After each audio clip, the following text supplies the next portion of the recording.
Sequence of transformation के लिहाज से अगर मैं ये चाहूँ कि बजाय मैं एक शेप के एक एक पॉइंट के ऊपर पहले एक ट्रांसफॉर्मेशन अप्लाई करूँ, उसके रिजल्ट का इंतजार करके दूसरे का अप्लाई करूँ, फिर उसके रिजल्ट का इंतजार करके तीसरे का अप्लाई करूँ, तो उससे बेहतर ये हो जाए कि मैं कोई ऐसा हल निकालूं जिसमें मेरी जो ट्रांसफॉर्मेशन की मैट्रिसेस हैं हम ज़रा इनको कंबाइन कर लें और कंबाइन करके एक ही दफ़ा मैट्रिक्स बना लें और फिर जिन जिन पॉइंट्स के ऊपर हमने अप्लाई करना है उन मैट्रिक्स के साथ हम उसको अप्लाई करते जाएं।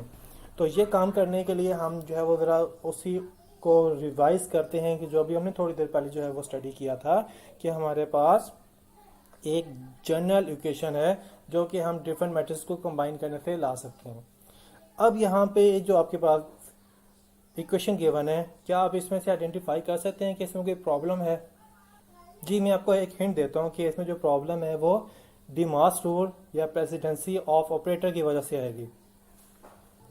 एक्सीलेंट। तो आपने ये गेस कर लिया कि आपके पास डिमास रूल मल्टीप्लिकेशन को पहले करेगा और एडिशन को बाद में करेगा।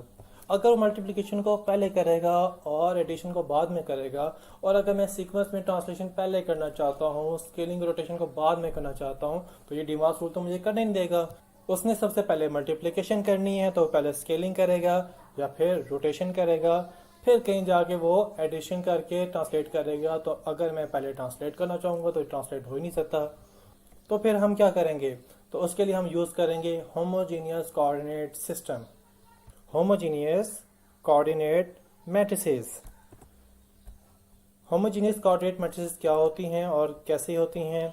तो उसके लिहाज से हमारे पास सबसे पहला जो फीचर है वो ये कि होमोजीनियस कोऑर्डिनेट मैट्रिक्स हमें 3x3 के मैट्रिसेस प्रोवाइड करेंगी कि हम उसे ट्रांसलेशन भी कर सकते हैं, स्केलिंग भी कर सकते हैं और रोटेशन भी कर सकते हैं।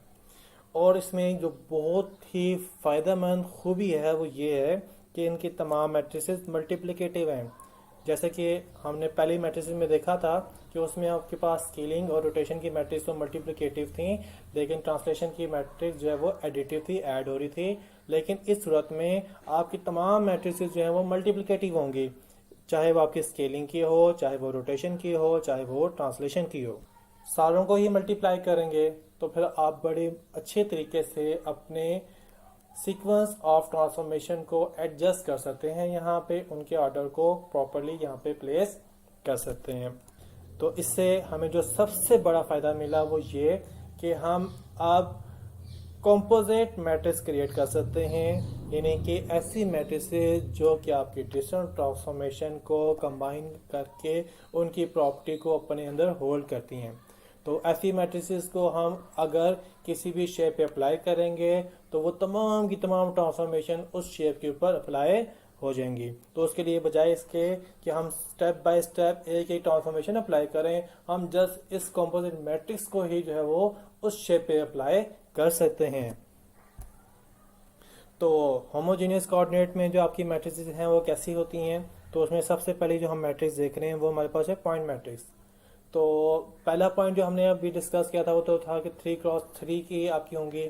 जी, आपके पास जो ट्रांसफॉर्मेशन की मैट्रिसेस होंगी जैसे स्केलिंग है, ट्रांसलेशन है, रोटेशन है, वो तो 3x3 की होंगी, लेकिन जो पॉइंट की मैट्रिक्स है वो आपके पास 3x1 की होगी, यानी 3 रोज और एक कॉलम की होगी।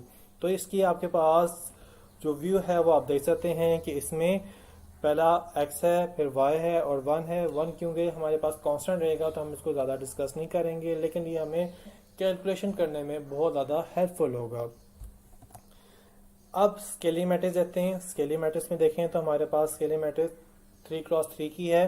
तो इसमें सबसे पहले sx है, फिर 0, फिर 0, फिर 0, फिर sy, फिर 0, फिर 0, फिर 0, फिर 1। इसी तरीके से ट्रांसलेशन मैट्रिक्स है वो है 1 0 tx, 0 1 ty, 0 0 1। और रोटेशन मैट्रिक्स आपके पास है cos theta minus sine theta 0, sine theta cos theta 0 0 0 and 1। अब सबसे पहले हम ये देखते हैं कि हमने ये मैट्रिसेस तो देख ली हैं। अगर इन मैट्रिक्स को यूज़ करते हुए अगर मैंने किसी पॉइंट के ऊपर कोई ट्रांसफॉर्मेशन अप्लाई करनी है तो वो कैसे अप्लाई करनी है? तो उसके लिए सबसे पहले हम ट्रांसफॉर्मेशन अप्लाई करने लगे हैं स्केलिंग, और वो हम एक पॉइंट पे अप्लाई करते हैं। तो अगर हमने एक पॉइंट के ऊपर स्केलिंग अप्लाई करनी है तो कैसे करेंगे कि हम स्केलिंग मैट्रिक्स को पॉइंट मैट्रिक्स के साथ मल्टीप्लाई करेंगे। यहाँ पे आप देखेंगे एक बड़ा खास ऑर्डर है, वो ये ऑर्डर है कि आपके पास स्केलिंग मैट्रिक्स जो है वो पहले है और पॉइंट मैट्रिक्स बाद में है। तो इसके लिहाज से अगर आप देखें तो हमारे पास जब मैट्रिक्स को मल्टीप्लाई करते हैं तो उसका जो मल्टीप्लिकेटिव रूल है कि आपके पास जो फर्स्ट मैट्रिक्स है उसके number of column right side वाली मैट्रिक्स के रोज के इक्वलेंट होने चाहिए। तो आप देख सकते हैं कि इसके 3 कॉलम हैं, इसके 3 रोज हैं, तो ये आपस में मल्टीप्लाई हो सकती हैं। तो इस ऑर्डर के लिहाज से आप जो है वो स्केलिंग मैट्रिक्स को पहले रख रहे हैं, पॉइंट मैट्रिक्स को आप बाद में रख रहे हैं। तो इसको में इस बात का भी ख्याल रखिएगा कि आप जो है इसके ऑर्डर को चेंज करेंगे तो आपके पास मल्टीप्लिकेशन नहीं हो सकती, तो इसी ऑर्डर के अंदर हमने इसको प्लेस करना होगा। अब जब आप पॉइंट मैट्रिक्स को मल्टीप्लाई करते हैं स्केलिंग मैट्रिक्स के साथ तो रिजल्टेंट पॉइंट मैट्रिक्स आपके पास क्या आएगा, वो आपके पास आएगा x dash y dash 1 equal होगा x into s x y into s y. अब इसके बाद अगर हम पॉइंट के ऊपर रोटेशन अप्लाई करते हैं तो पॉइंट के ऊपर रोटेशन अप्लाई करना भी बड़ा आसान है कि हम रोटेशन मैट्रिक्स को पॉइंट मैट्रिक्स से मल्टीप्लाई कर देंगे। तो हमारे पास ये मैट्रिक्स है रोटेशन की, हमने इसको पॉइंट मैट्रिक्स से जब मल्टीप्लाई किया तो रिजल्ट में हमारे पास क्या आया, हमारे पास आया x dash y dash 1 equals to x into cos theta minus y into sine theta, x into sine theta plus y into cos theta 1। तो इस तरीके से आपके पास x डैश जो है वो ऊपर वाली एलिमेंट के इक्वल होगा, y डैश जो है वो सेकंड वाले एलिमेंट के इक्वल होगा और 1 इक्वल्स टू 1 होगा जो कि वैलिड स्टेटमेंट आती है। इसी तरीके से अब हमने अगर ट्रांसलेट करना है तो ट्रांसलेशन का जो आपके पास मैट्रिक्स की कैलकुलेशन है बड़ी ही इंटरेस्टिंग है। आपको याद होगा कि हमने जब पहले देखा था उसके अंदर हम ट्रांसलेशन मैट्रिक्स को ऐड कर रहे थे, अब हम यहाँ पे मल्टीप्लाई करने लगे हैं।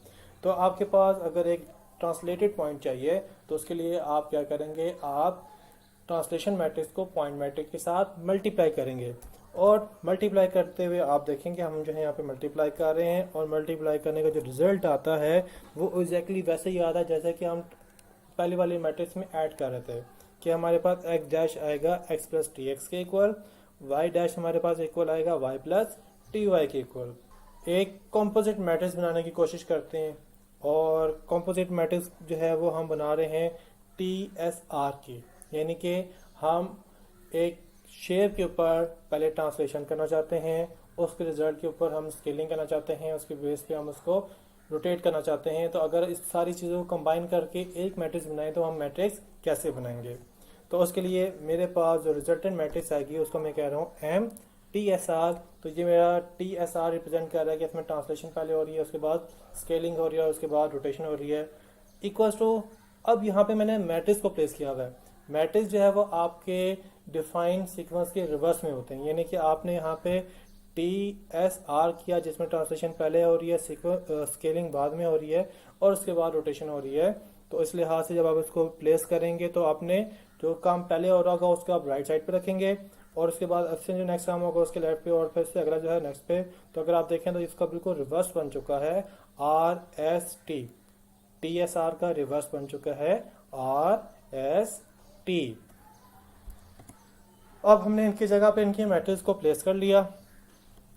अब जब मैट्रिक्स प्लेस होगी हैं बड़ा आसान काम है, आपने मैट्रिक्स मल्टीप्लिकेशन करनी है और जब आप मैट्रिक्स मल्टीप्लिकेशन करेंगे तो आपको रिजल्ट में जो ये मैट्रिक्स बनेगी वो आपकी कंपोजिट मैट्रिक्स होगी।